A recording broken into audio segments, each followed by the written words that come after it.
এই যে রিকশাওয়ালা ভাই, দ্রব্যমূল্যের দাম যে হারে বৃদ্ধি পাচ্ছে, আপনি কি ঠিকঠাক ভাবে 3 বেলা খেতে পারছেন? খাইতে পারি না মানে? রিক্সা চালায় আইফোন কিনা লাইছি, ডেইলি আমার ইনকাম 1500 থেকে 2000 টাকা। আমি তো গরু আর মুরগি ছাড়া ভাতই খাই না। আর জিনিসপত্রের দাম বাড়লে কি ইনকামও তো বাড়ছে। কিভাবে? কিভাবে আবার কি, আগে রাস্তার এই মাথার থেকে ওই মাথায় গেলে 20 টাকা লইতাম, এখন লই 40 টাকা। ইনকামও বাড়ছে, জিনিসপত্রের দামও বাড়ছে। আগে তো পান্তা ভাতও জুটতো না, এখন তো গরু ছাড়া ভাতই খাই না। ওই বেটা, তুই কি নেশা করছস? নেশা করে এইসব কথা কইতাছস? আমি 20,000 টাকা চাকরি কইরা না পারি খাইতে, না পারি ঘর ভাড়া দিতে, জিনিসপত্রের খালি দাম আর দাম। হালার ঘরে হালা, তুমি চাকরি করতে যে কাম করো 7 ঘন্টা, তোমার কি বেতন দিব 2 লাখ? যোগ্যতা নাই, আবার দোষ দাও সরকারের। তার মানে কি আপনি বলতে চাচ্ছেন সবাই জব বাদ দিয়ে রিকশা চালাবে? অবশ্যই। আমি কি কইলাম? আমি তো গরু ছাড়া ভাতই খাই না। আমি সারাদিনে কাম করি 12 ঘন্টা। তা আমি গরু না খাইলে কি হয় গরু খাইবো? ওই বেটা, তুই তো অশিক্ষিত, তুই চাইলে রিক্সা চালাইতে পারবি। আমার ছোট ভাই অনার্স পাস কইরা রাস্তায় রাস্তায় ঘুরে চাকরি পায় না, ওই চাইলে কি তোর মতো রিক্সা চালাইতে পারবো? হালার ঘরে হালা, মাস্টার্স সার্টিফিকেট বাসায় ঝুলাই থুয়েছি, পুরা সে বাসা বানাইছে। তুই এসেছিস বেটা অনার্স লয়ে, আর শিক্ষিত হইছি কি হইছে? রিক্সা চালাইলে কি খারাপ? আর শিক্ষিত হইছি দেখে কি আমি রিক্সা চালাইতে পারবো না? বাবু মানছে কি কইবো? ওই বেটা, তোরা কি মানছে বাদ দিয়া যায়? আর হালার ঘরে হালারা, তোরা 2 দিন পর পর নাটক করো, সার্টিফিকেট পুরা এলাস।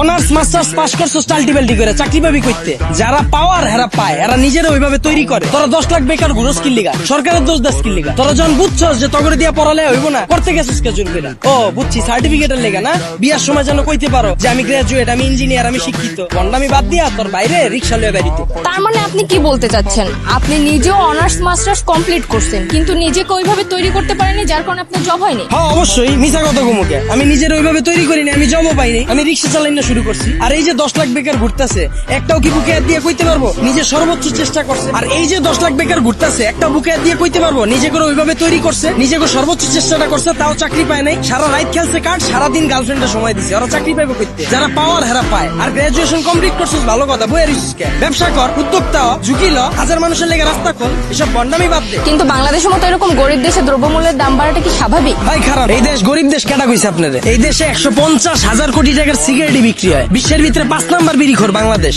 এই দেশে মানুষ 20 কোটি, স্মার্টফোন চালায় 23 কোটি, বাইক চলে 30 লাখ, প্রাইভেট কার চলে 50 লাখ। এই দেশ আবার গরিব হয় কেমনে? ওই বেটা, যারা গরিব ওরা গরিবই আছে, আর যারা বড় লোক ওরা বড় লোকই হইতাছে। এমনি দেশ চললে সবাই তো না খেয়ে মরবো। হালার ঘরে হালা, 1974 সালের পর থেকে এখন পর্যন্ত কেউ না খায় মরছে? তুই তো নিজের বুকে হাত দিয়ে কইতে পারবি এখন পর্যন্ত কোনো একবেলা না খায় রইছস?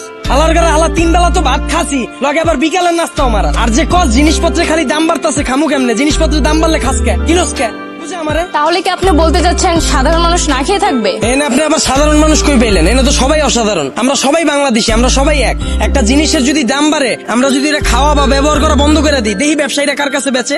যখনই আমরা খবর পাই কালকে থেকে পেঁয়াজের কেজি 20 টাকা বেড়ে যাবো, ওই দিনে যাই আমরা দোকানে ভিড় করে লাই। তো দোকানদাররা তো আমরা বুঝেই দিতাছি, পেঁয়াজের কেজি 20 টাকা হোক আর 2 লাখ টাকা হোক, আমরা কিনা খামুই। যেটা মার্কেটে চাহিদা বেশি থাকবে ওটার দাম তো বাড়বেই। আমরা যদি সিদ্ধান্ত লই আমরা খামু না, ব্যবসায়ীরা বেচবো কার কাছে? আর পৃথিবীর যখন জন্ম হয়েছিল তখন কি এত খাওয়ান দাওয়া ছিল? তখন কি এত বার্গার ছিল, পিজা ছিল? তখন কি মুরগির কালাবুনা ছিল? কে মানুষ শাক পাতা খায় বাচ্চা রইছে না? আর সরকারের দোষ দিয়ে লাভ কি? আমরা জনগণ নিজেরাই তো চুতিয়া। একটা জিনিসের দাম বাড়লে আমরা ফ্রিজ ভরা শুরু করে দিই, ফ্রিজ ভরা বন্ধ করলে এমনি সবকিছু ঠিক হয়ে